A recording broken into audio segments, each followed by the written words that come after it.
So, ayan, si Laila. Medyo mahina na siya.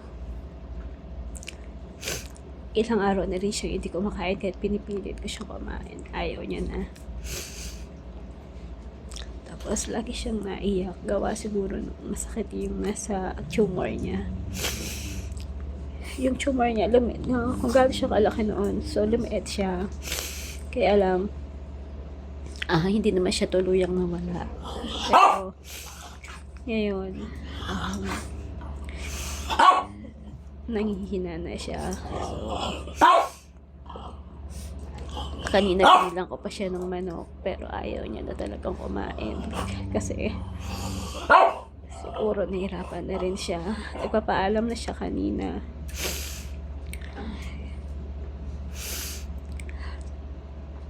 Panay pakis niya, nagpapahalik siya. Kasi hindi yan nagpapahalik eh. Pero kanina, panay pahalik niya na. Medyo mahirap magtrabaho ngayon kasi nag-aalala ako sa kanya. Baka mamaya palingon ko, wala na.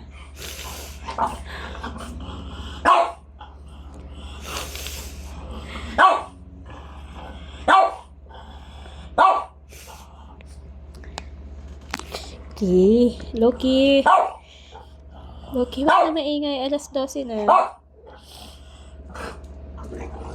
Loki, wag na maglaro. Tama na.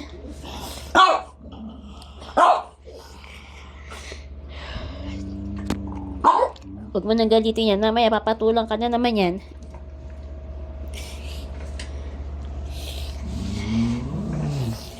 Nasa ilalim na si Bududot. Binubuli mo eh. Tama na. Huwag mo nang ano yun si Bududots. Aawayin ka na naman yan. Pag yan nawala ng pasensya sa'yo, kinagat ka na yan kanina. Kinagat mo kasi siya sa puwet eh.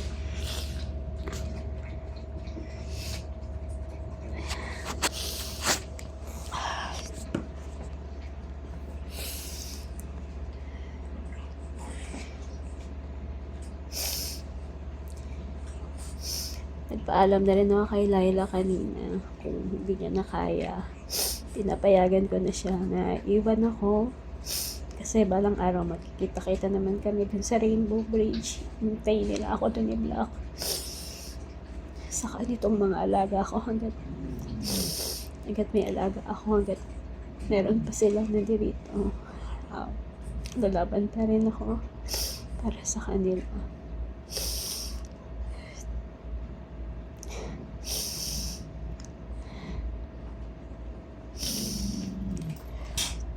I love you, Laila. I love you, Lai. Lai. Mahal ka ni Mami, ha?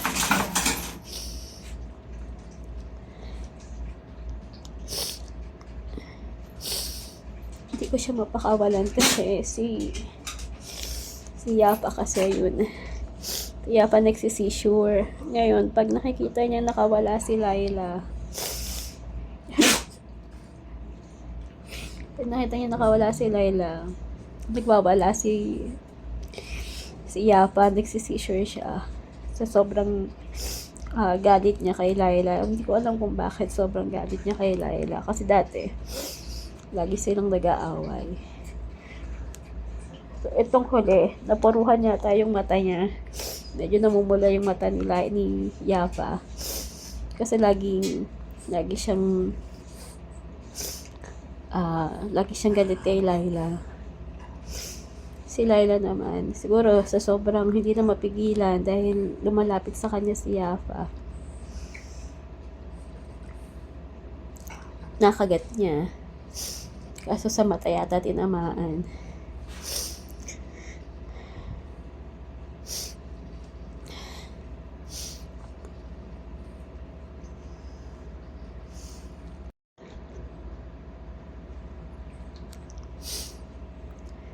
So, yan. Alam ko nahihirapan na si Laila. Kaya sabi ko sa kanya kanina, pahinga na. So, another heartbreak. Noong una si Blackie, biglaan din. Pero si Laila medyo tanggap-tanggap ko kasi tumor siya eh. Sabi nga nung doktor, sabi nung vet niya, hindi natatagal ng ilang buwan. Pero si Laila, inabot pa ng 1 taon pagkatapos niya magkaroon ng tumor. Tapos yung tumor niya lumiit. Pero hindi siya nawala. So, kailangan ko siyang i-cage. Kanina nakakawala siya, pero kailangan ko siya i-cage kasi nga nag-aaway sila ni Yafa.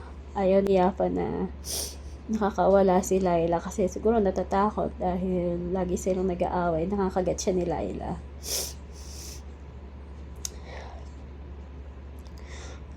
Si Yafa kasi nagsisisure pag sobrang galit niya. Nagsisisure siya. So, dalawa pa alagaan ko. Kailangan mag-focus muna ako kay Laila. So, from time to time, pinapainom ko siya ng tubig na may tubig pa yun siya doon. Meron yung dextrose powder.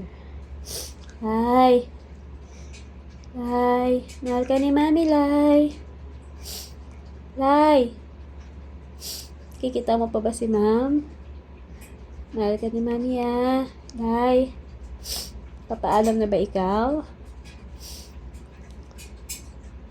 Pag hindi na kaya, okay lang, ha? Makikita-kita naman tayo sa Rainbow Bridge, eh. Aantayin nyo si Mami doon, ha? Kayo ni Black, ha? Saka lahat ng Volunteer for Babies kapag time na. Matatanda na rin kasi sila, eh. Si Rowa, si Digong, matanda na yan. Saka si Marcel. Si Bruno, 1 year younger lang yan kay Laila. So, ang pinakabata lang sa Volunteer for Babies, si Yafa, si Loki, saka si Budududs. Yung pinakamatanda, si Black, na matay na. Tapos, sunod sa age, si Digong, saka si Laila. Halos magka-age sila. 2 months lang ang pagitan. Lai. Nahirapan ako magtrabaho, mag-focus kasi si Laila kasi natatakot ako baka paglingon ko wala na, hindi ko siya makita. Lagi kasi siyang tumitingin sa akin. Gusto niya lagi ako nakatingin sa kanya.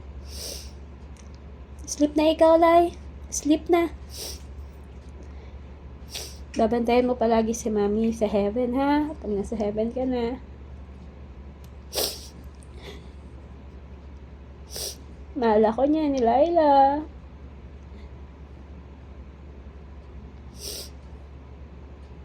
I love you, Lai. Lai. Lai, mahal ka ni Mami, ha? Huwag mo kakalimutan yun.